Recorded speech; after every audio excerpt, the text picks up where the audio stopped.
coked up auctioneer at an old folks home. Really?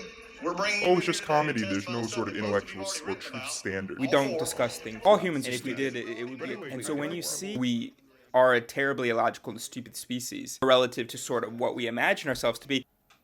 All right, hi. So, all right, hi. I was just watching a video from Kimmel, and it relates really well to what I was saying in day 13, I think, of my trip. It's video 847, whichever day it is. I'm saying something in there, the importance of which is really underestimated, which is that we don't discuss things well. And if we did, it would be a completely different world. If we were able to actually have ideas, compare them to other ideas, look at the evidence, find which idea is best, or what are the best components of each idea, completely different place. Humanity really needs to evolve, which is the whole point of this channel. Today, what I want to do is quickly just look at a video from Kimmel. So I'm going to be honest with you, I get all of my news from Kimmel. One, because I don't really care about the news. Two, because if I did, it would be especially aggravating to get it from a news channel. All humans are stupid. And so when you see humans that are meant to deliver facts, they can also deliver their take, but be able to tell the difference between the events and then their interpretation of the events. When you watch a channel where they're supposed to be able to do that, and also have reasonable interpretations, make reasonable deductions, well, it's infuriating to watch any news channel. So I know this is comedy, but still, if we pretend like comedy doesn't influence the public's opinion on things, then we already are stupid. So actually, people do pretend like that all the time. They go, oh, it's just comedy. There's no sort of intellectual or truth standard that needs to be met. Anyway, I like Kimmel a lot because I don't have a whole lot of expectations from him, but I do think he's funny and rather reasonable, actually. Hold on. All right, so this is from Kimmel's video, Proof the World is Laughing at Donald Trump. So we're just going to jump to the point that I want to discuss for this video. It was a long day for the House Judiciary portion of the impeachment proceedings. Today, the committee heard from 4 legal scholars. There was a lot of speculation in this committee about what the founding fathers would do if they were here. Take that orange ape and throw him in the harbor with the tea. I mean, he does break my orange rule, which should disqualify certainly anybody that is taking themselves seriously. But, you know, I let Jimmy slide. Republicans on this committee are testing the theory that a sitting president cannot be impeached if they yell about it loudly enough, and none more so than ranking Republican Doug Collins of Georgia, who shouted... All right, so here we go. ...opening statement like a coked-up auctioneer at an old folks home. Really? We're bringing you in here today to testify on stuff that most of you have already written about, all 4, for the opinions that we already know, out of the classrooms that maybe you're getting ready for finals in, to discuss things that you probably haven't even had a chance to, unless you're really good on TV or watching the hearings for the last couple of weeks, you couldn't have possibly actually digested the Adam Schiff report from yesterday or the Republican response in any real way.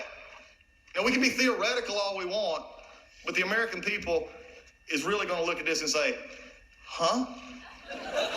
That's right. The American people is looking at this, and we are saying, huh, we really are. There were 4... All right, so what just happened here is really interesting, because on the one hand, Collins made, theoretically at least, a good point. That all we're doing is we're discussing what's already been discussed.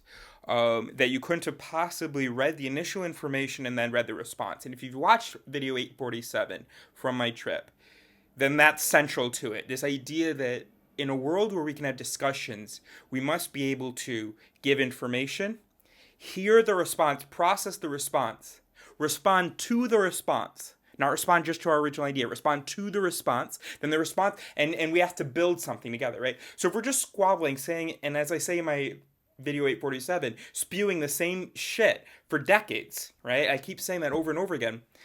Then we're not going to get anywhere intellectually. There's going to be no progress. So what Collins has just said is that I don't see how there could possibly be any progress at this point. You haven't considered step 1. You haven't considered the response to step 1, so step 1B. How are you possibly prepared for step 2? So that's a fair response. So that's a fair thing to say. It turns out that it isn't because it's factually inaccurate, but it is a fair sort of opinion to have without the information that he's about to receive. And let's just give him the benefit of the doubt and say that he was making a fair assessment. It doesn't really matter whether or not he was. But the idea in and of itself, from our perspective, should be fair. We, as an audience, should be saying, oh, okay. Yeah, I mean, I don't really know the inner workings of this whole system, so I don't know whether people have had the time to really process the information. He's saying they haven't. Okay. right? But instead what we're going to do, of course, is we're going to focus on the way that he said it. Because that's what we as a species are about. We rely so much on our unconscious that when our unconscious says, Haha, fool. Coked up auctioneer. Fool. Laugh at him. then we say, Okay, what he's saying doesn't have any merit. Constitutional scholars on the panel, most notably right, so what's happening now is he's going to talk about someone's response to that. professor from Stanford named Pamela Karlan, who did not take kindly to Doug Collins' opening remarks. Mr. Collins, I would like to say to you, sir, that I read transcripts of every one of the witnesses who appeared in the live hearing because...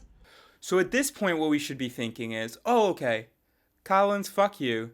It was sort of a fair opinion, but it was wrong. So now it's time to move on from that. I believe her that she has read, because I believe women. Like, that's how it should work, right? We have this information he suspects that other people didn't have the time. Then one of those people says, Actually, I did at the time. so we say, oh, okay, right? So that should be our reaction to this whole thing. Nobody's winning right now, I mean, he was wrong and maybe he should have known better, but that's about the extent of it. But instead, the audience is going to applaud her, okay? Yeah, that's great that she read the information. But if we look at the timing of when they started applauding, we'll see why they may have actually been applauding. So let's look at when the audience applauds. Mr. Collins, I would like to say to you, sir, that I read transcripts of every one of the witnesses who appeared in the live hearing because I would not speak about these things without reviewing the facts. So I'm insulted by the suggestion that as a law professor, I don't care about these facts. It would be weird to applaud the fact that she won't speak on something unless she's read about it, right? Because even though we are a terribly illogical and stupid species, not relatively, but we are relative to sort of what we imagine ourselves to be, we still do imagine ourselves to read before we speak about something or to know about something before we speak about something. So that would be a weird thing to applaud someone about, unless it's... the only reason they could be applauding her for that is because they're like sexist. Oh wow, a woman was able to read about it. I don't think we really have those attitudes about women. Now, if she were black and people applauded that fact, you know what? I'm getting off track because they didn't applaud that fact, did they? There wasn't just a long lag between her saying that she can read and think about what she reads and then the audience, applauding. No, what happened was... Pamela Karlan, who did not take kindly to Doug Collins' opening remarks. Mr. Collins, I would like to say to you, sir, that I read transcripts of every one of the witnesses who appeared in the live hearing because I would not speak about these things without reviewing the facts. So I'm insulted by the suggestion that as a law professor, I don't care about these facts. I don't know whether you can hear it, but the reactions, for me, reasonably followed from her saying that she's insulted. What are we doing? What we're applauding is her attitude. We're applauding the fact that she seems to have won this interaction by being articulate and stern. And what we laughed about for the other guy was that he didn't finish one of his sentences and he spoke really quickly. I want this video, this experience, and I hope you're convinced to highlight or to show for you that we're fucked. Shows like this determine how the public thinks about this. Shows like this, right? Not just Kimmel, but shows like this. Discussions like this, or the lack thereof. And what happened here was that, again, this guy made a judgment. She told him that that judgment was wrong. We ignored what he said completely because of the way that he said it, and we loved what she said because of the way that she said it, right? Nobody's getting excited. Oh, you did do your homework? Woo! Yes! Fuck! Yes! Pamela Karlan did her homework. Ugh! I knew she would come through. Oh, that fucking idiot. We got him good because he said that there probably wasn't time and she got it done! Hope that makes sense. But no, I don't check my messages. I don't get an alert about it. I don't find out about it.